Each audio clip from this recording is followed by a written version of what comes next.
अस्सलाम वालेकुम, मैं हूं अब्दुल मालिक सुल्तान और आप देख रहे हैं एलिमेंट्री लीनियर अलजेब्रा की लेक्चर सीरीज़। प्रीवियस वीडियो में हमने मैट्रिसेस एडिशन के हवाले से कुछ डिस्कशन की थी, उसके कुछ रूल्स डिफ़ाइन किए थे।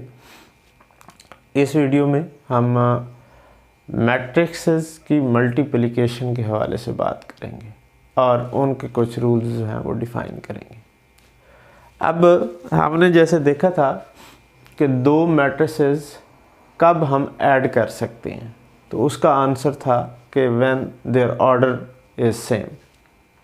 अब यहाँ पे मैट्रिसेस की मल्टीप्लिकेशन पे भी कुछ रूल्स हैं कि क्या हर दो मैट्रिसेस को मल्टीप्लाई किया जा सकता है? नो, इसका आंसर स्ट्रेट फॉरवर्ड नो है। अब हमने ये देखना है कि कौन से मैट्रिसेस को हम मल्टीप्लाई कर सकते हैं। तो यहाँ भी जो दो मैट्रिसेस हमने मल्टीप्लाई करने हैं उनका ऑर्डर बड़ा इम्पॉर्टेंट है।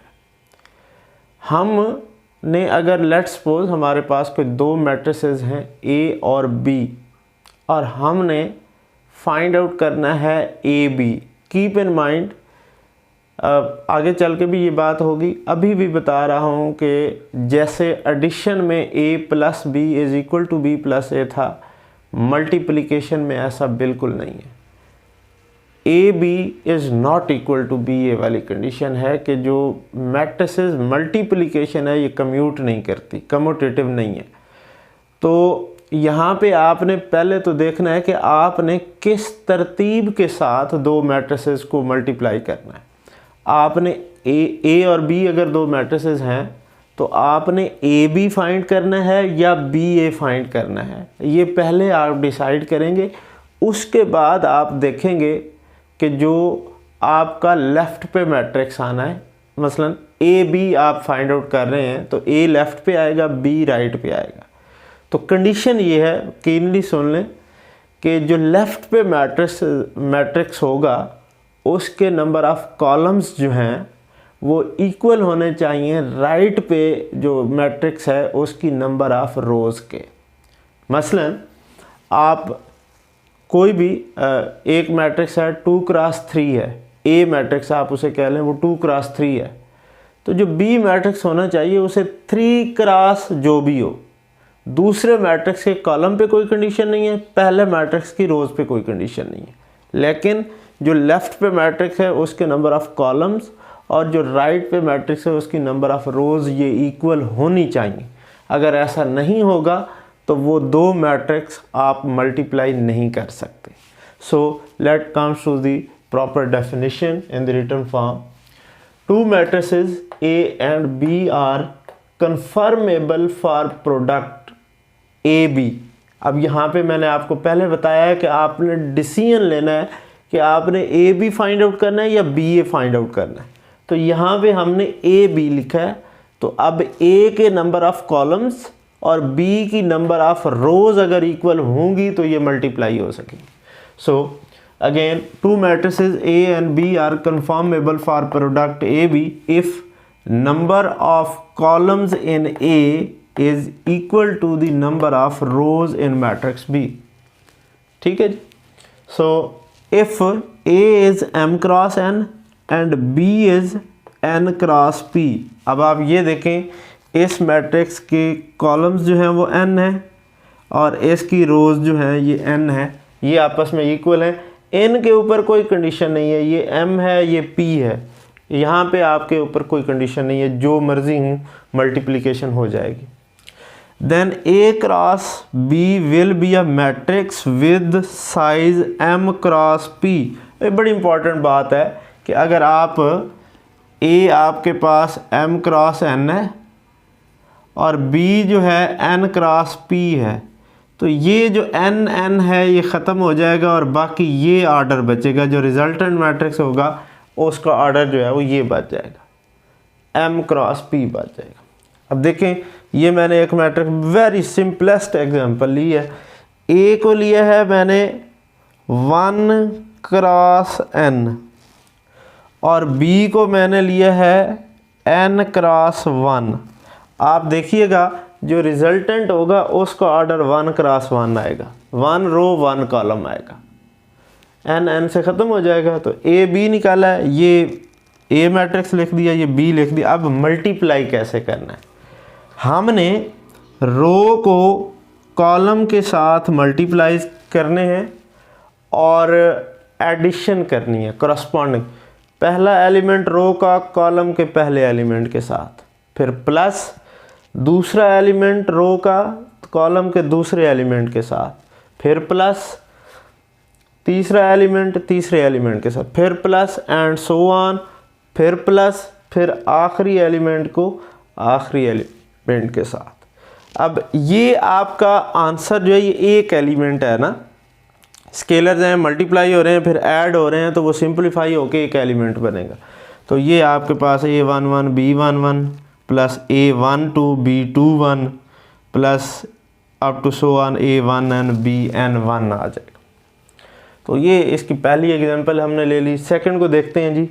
A मैंने लिया है 2 क्रॉस 2 और B लिया है 2 क्रॉस 1। क्या ये कन्फर्मेबल हैं फॉर मल्टीप्लिकेशन? पहले मैट्रिक्स के 2 कॉलम हैं और दूसरे मैट्रिक्स की 2 रो हैं, so these are conformable for multiplication. अब यहाँ पे क्या होना है, जब आप ए बी निकालेंगे तो आप इसकी पहली रो को इसके कॉलम के साथ मल्टीप्लाई करेंगे, फिर बस आगे कोई कॉलम नहीं है वो मैंने लिख दिया, ये उसका आंसर आ गया। फिर दूसरी रो उठाएंगे और फिर इसी कॉलम के साथ मल्टीप्लाई करेंगे, वो ये आंसर आ गया।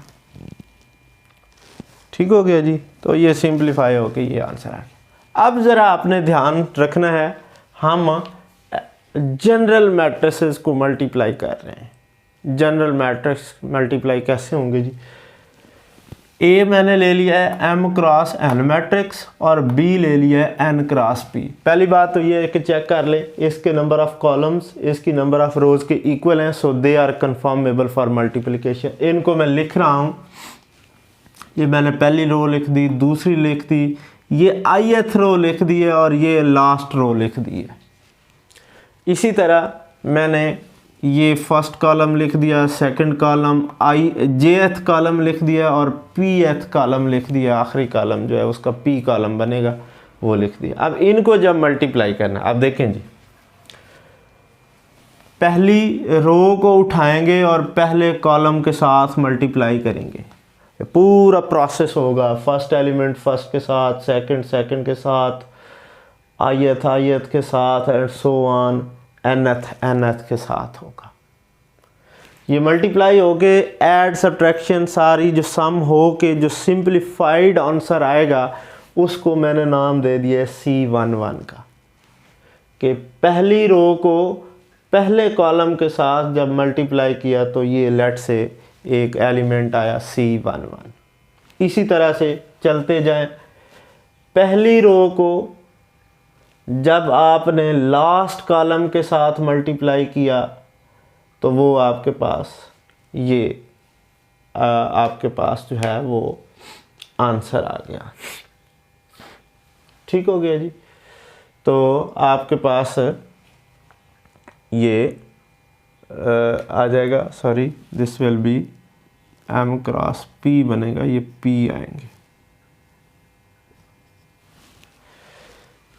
n नहीं आएंगे, C1p आ जाएगा। अच्छा जी, इसी तरह जब लास्ट रो आप ऑपरेट करेंगे पहले कॉलम के साथ तो C1m, last row last column के साथ तो CMP आ जाएगा।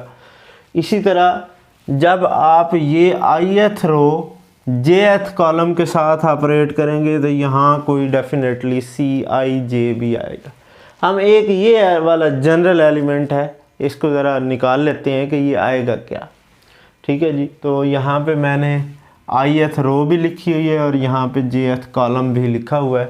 तो इनको, ये ith रो है और ये जो है ये jth कॉलम है, इनको ज़रा मल्टीप्लाई करके देख लेते हैं। तो ये जो Cij मैंने लिखा है ये किस चीज़ के इक्वल आता है जी? ai1 b1j, ai1 b1j plus AI2B2J, AI2B2J plus so on plus AINBNJ। ठीक है जी। अब अगर आप इसको कम्पैक्ट फॉर्म में लिखना चाहें तो आप देखें ये ए का जो लेफ्ट सबस्क्रिप्ट है आई, ये सब में फिक्स है। AI1, AI2, AIN, ये आई फिक्स है। सेकंड वाला सबस्क्रिप्ट जो है वो चेंज हो रहा है। और बी में अगर आप देखें तो सेकंड वाला सबस्क्रिप्ट फिक्स है, पहला चेंज हो रहा है B1J, B2J, BNJ।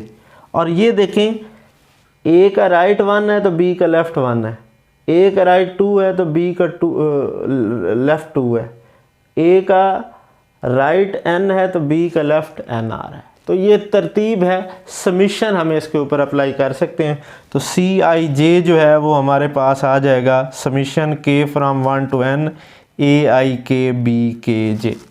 तो ये आपके पास कम्पैक्ट फॉर्म में हमारे पास CIJ एलिमेंट आ गया है। तो अगर आपको इस तरह से कोई भी एलिमेंट लिखना हो तो कि जी फ़लाँ रो को फ़लाँ कॉलम के साथ जब मल्टीप्लाई करेंगे तो कौन सा एलिमेंट आएगा, आप जस्ट I और J की वो वैल्यू रिप्लेस कर देंगे तो आपके पास आंसर आ जाएगा।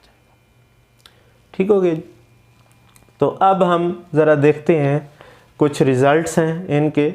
Late ABC be matrices on which sum and product are defined। अच्छा, मतलब ये है कि हम ABC को इस तरतीब से जब भी कोई ऑपरेट ऐड करेंगे सब या मल्टीप्लाई करेंगे, इस तरतीब से लेंगे कि वो आपस में conformable for addition and multiplication होंगे। मतलब अगर दो मैट्रिसेस इनमें से हम लेंगे कि ऐड करना है तो इसका मतलब है उनका ऑर्डर सेम होगा, और अगर प्रोडक्ट करना है तो फिर अगर AB लेते हैं तो A के नंबर ऑफ़ कॉलम B की नंबर ऑफ़ रोज़ के इक्वल होंगे, या BC लेते हैं तो उसके अकॉर्डिंगली जो है वो कन्फर्मेबल फॉर मल्टीप्लिकेशन होंगे। तो फिर क्या चांस है जी, फिर क्या मतलब है रिज़ल्ट्स हैं, इनको आगे जाके हम प्रूव भी करेंगे।